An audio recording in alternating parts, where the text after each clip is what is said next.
Planetary aspects, हर planet, हमने ये बात नहीं की थी अभी, मैंने वैसे एक क्लास में आपको शायद बताया था कि कोई भी व्यक्ति है, मैं हूं, आप हैं, तो कहाँ देखते हैं? अपनी आंखों से हमारी डायरेक्शन ऑफ विजन क्या होती है? सामने, अपने सामने देखते हैं। ऑपोजिट डायरेक्शन में हमें सबसे ज्यादा क्लियर दिखता है, हमारी आंखें कुछ इस तरह से डिजाइंड है, देखते हैं हम साइड में भी है, बट उसके लिए हमें एफर्ट लेना पड़ता है। एक आंखें खोलते ही जो फर्स्ट विजन हमारे सामने आता है वो हमारा बैंग ऑपोजिट होता है, और उसके लिए जरूरत नहीं होती eyes close, eyes open and you see in front. Am I right? So अगर आप फर्स्ट हाउस में, आप बैंग ऑपोजिट का क्या मतलब है? Can everybody see my screen? एक जन अभी यस बोलते हैं तो मुझे थोड़ा कॉन्फिडेंस आ जाए। Yes ma'am. तो देखिए ऑपोजिट का क्या मतलब है। अच्छा, एक मैं इसमें सिंपल से याद करने का तरीका बता देती हूँ। ज्योतिष में कहा गया है कि सभी प्लैनेट्स सामने तो देखता ही है, हर एक व्यक्ति जैसे सामने देखता है जिसकी आंखें हैं, उसी तरह से ज्योतिष में जितने भी प्लैनेट्स बताए गए हैं इंक्लूडिंग राहु केतु, सबकी दृष्टियां बताई गई हैं। तो दृष्टियों का कैसे है कि हर आदमी अपने सामने देखता है, तो सातवीं दृष्टि तो हर एक की है। सातवीं मतलब होता है ऑपोजिट, क्योंकि देखिए 1 का ऑपोजिट हाउस कौन सा होता है? 7 ना, 7। मैं इनसे रिलेट करती हूँ कि 1 2 3 नंबर्स जो है ना वो हम राशियों के लिए यूज करते हैं, तो फिर वो कंफ्यूजन ना हो जाए। मैं यहाँ मेष राशि, वृष राशि की कोई बात ही नहीं कर रहे हैं, सिर्फ हमने ये हाउस का चार्ट बनाया। इसमें आप उससे कंफ्यूज ही ना हो कि हम राशि की या कोई बात करें। तो इसका ऑपोजिट हाउस कौन सा है? ये। तो इस हाउस में कोई भी प्लेनेट है, वीनस है, राहु है, केतु है, मंगल है, शनि है, मरकरी है, जो मर्जी प्लेनेट है 9 के 9 ग्रहों में से, वो अपने सामने उसकी दृष्टि होती है। तो दृष्टि का मतलब है कि वहां पे भी वो कुछ इम्पैक्ट डालता है अपनी नेचर का। ठीक है? अब कुछ होते हैं इंटीरियर प्लैनेट्स, कुछ होते हैं exterior planets. Ma'am natural nature का मेलेफिक है या नेचुरल बेनिफिक है, नेचुरल इस नेचर जो तरह? भी है, नेचुरल भी, और जो भी नेचर है, जो भी व्यक्ति, जो भी उस कुंडली में उस प्लैनेट का इम्पैक्ट है, अच्छा बुरा, उसकी अपनी पर्सनल नेचर, सब कुछ मिला जुला के, मतलब जो भी इफेक्ट है। अगर सैटर्न यहाँ पे है तो हम ये तो कहेंगे कि फर्स्ट हाउस में सैटर्न के रिजल्ट मिलेंगे, लेकिन 7वें घर को शनि देख रहा है। ये ऐसा सुना होगा आपने, या नहीं सुना है तो आज इसको जान लें कि जो प्लेनेट जहां बैठता है वो अपने सामने देखता है, कुछ इम्पैक्ट उसके वहां पे भी आते हैं। तो इसमें ना जो आप कह रहे हो इम्पैक्ट आते हैं, जैसे ये वाला एग्जांपल आपने लिया कि सैटर्न फर्स्ट हाउस में है, तो इम्पैक्ट इसका इक्विटेबल होता है दोनों हाउसेस में कि अलग अलग? नहीं, इक्विटेबल नहीं होता, वो मैं बताने वाली हूँ आपको। इक्विटेबल तो नहीं होता। जैसे गुरु के लिए कहा जाता है कि जहां बैठते हैं उतना अच्छा इम्पैक्ट नहीं देते, जहां देखते हैं ज्यादा अच्छा इम्पैक्ट। तो हर एक के लिए अलग, हर एक के लिए अलग है, हर एक के लिए अलग है, हर एक की दृष्टियां भी अलग है। 7वीं दृष्टि मैंने अभी तक बस इतना बताया है, मुझे पारुल जी की आवाज लग रही थी ये, कि 7वीं दृष्टि सभी प्लैनेट्स की है। अब इंटीरियर प्लैनेट्स कौन से हैं? अर्थ से पहले जिनके ऑर्बिट आते हैं। अर्थ से पहले किसका ऑर्बिट आ जाता है? मरकरी का आ जाता है, वीनस का आ जाता है। अर्थ के बाद किसका ऑर्बिट आता है? सन तो वैसे प्लैनेट है ही नहीं, तो उनकी कोई दृष्टि नहीं है, वो भी इनकी तरह 7वां देखते हैं। मून की भी कोई ऐसी अलग से दृष्टियां नहीं है। तो इंटीरियर प्लैनेट्स जिनके ऑर्बिट्स अर्थ से पहले आते हैं, ये बात समझ रहे हैं ना सभी लोग? ये सन है, उसके बाद फिर मरकरी, वीनस, मार्स, यहाँ बीच में अर्थ, मून कह देंगे। मून तो यहीं है, मून तो कहीं नहीं है। हाँ, मून वीनस और उसके वो तो यहीं पे, ये रहा मून का ऑर्बिट। अर्थ को ही ले लेते हैं एक्चुअली मून ना शायद। तो मार्स, और उसके बाद में, मार्स के बाद कौन आते हैं? Jupiter, Saturn.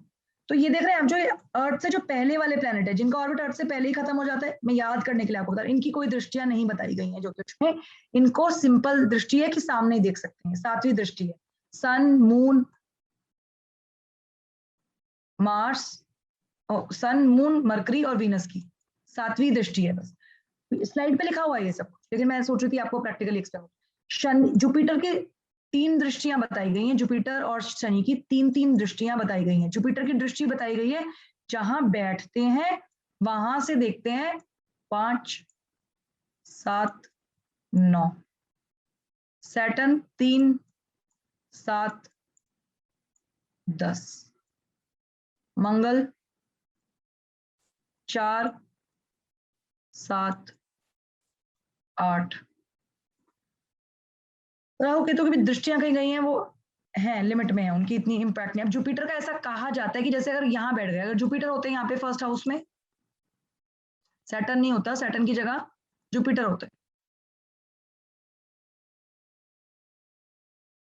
फर्स्ट हाउस में, तो कहाँ कहाँ देखते? 5,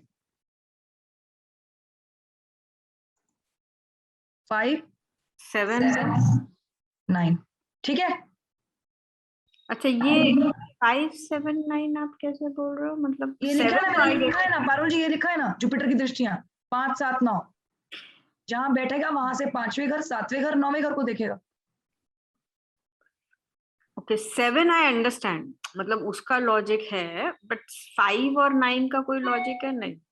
नहीं, लॉजिक नहीं है इसका। ये ऐसा बताया गया ट्रेडिशनली कि जुपिटर को 2 दृष्टियां और भी हैं, 2 एस्पेक्ट्स इनको और भी। एक्सटीरियर प्लैनेट्स वाला लॉजिक मैंने आपको बताया कि इसमें एक्सटीरियर प्लैनेट्स वाला लॉजिक लगता है कि जो इंटीरियर प्लैनेट्स हैं उनकी तो ज्योतिष में, मतलब इंटीरियर प्लैनेट्स कौन है? सन तो ऐसा कोई प्लैनेट है नहीं, वो भी अर्थ के ऑर्बिट से पहले ही पड़ जाता है, मून भी अर्थ पे ही पड़ जाता है, और मरकरी और वीनस, इन चारों को एक एक की दृष्टि असाइंड है। जो एक्सटीरियर है जुपिटर, सैटर्न और मार्स, अर्थ के बाद है ना इनके ऑर्बिट्स, इनसे बड़े अर्थ के ऑर्बिट्स, इनको 3 दृष्टियां असाइंड है। 7वीं तो है ही, इसके अलावा 2 और मिली है, जैसे जुपिटर को मिली है 5वीं और 9वीं, शनि को मिली है 3री और 10वीं, और मंगल को मिली है 4थी और 8वीं। ठीक है, अब ये याद करने वाली बात है। अब इसमें क्या है, फर्स्ट हाउस का तो 1 सेकंड टाइम दीजिएगा। हाँ, पहले आप बताइए बात। ये इसमें जैसे आपने पहला जैसे जुपिटर का एग्जांपल लेते हैं, ये आपका अजम्पशन है कि जुपिटर जैसे फर्स्ट हाउस में है, तो उसकी आ रही उसी बात पे आ रही। हाँ, समझ गई, मैं उसी पे आ रही थी, मुझे भी पता है कि वो इतना क्लियर नहीं हुआ, लेकिन फर्स्ट हाउस का एग्जांपल इसलिए लिया था कि पहले सिंपल बात तो कवर हो, फिर कॉम्प्लेक्स पे जाएंगे। अब अगर जुपिटर सेकंड में, इज दिस योर क्वेश्चन?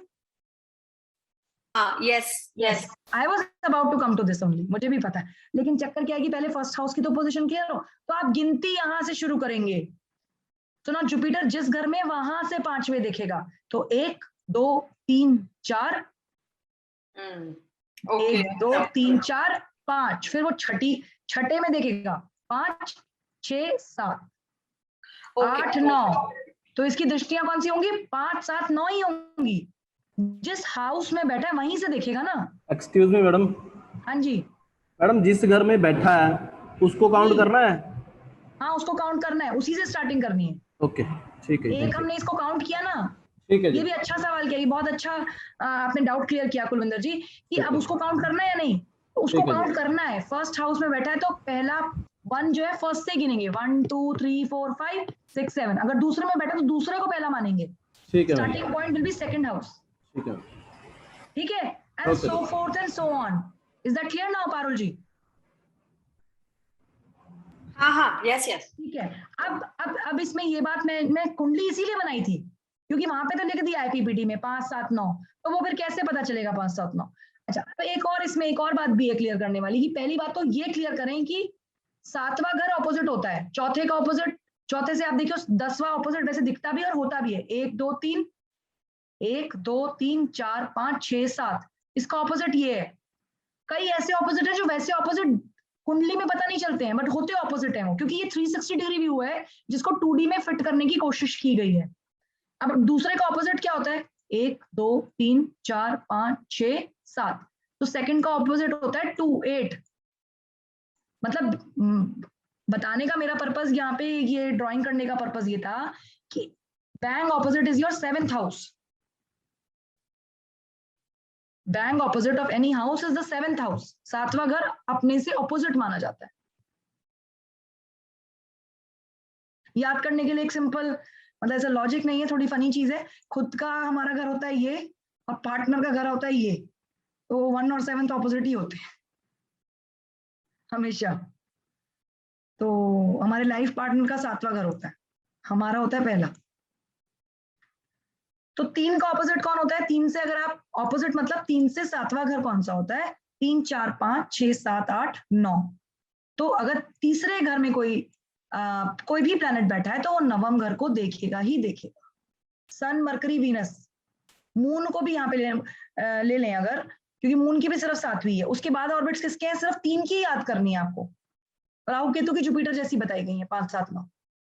ठीक है, और सिर्फ 3 की आपको याद करनी है, 7वीं तो है ही, मार्स के लिए 4, 8 और जुपिटर के लिए 5 और 9 और सैटर्न के लिए 3, 7, 10।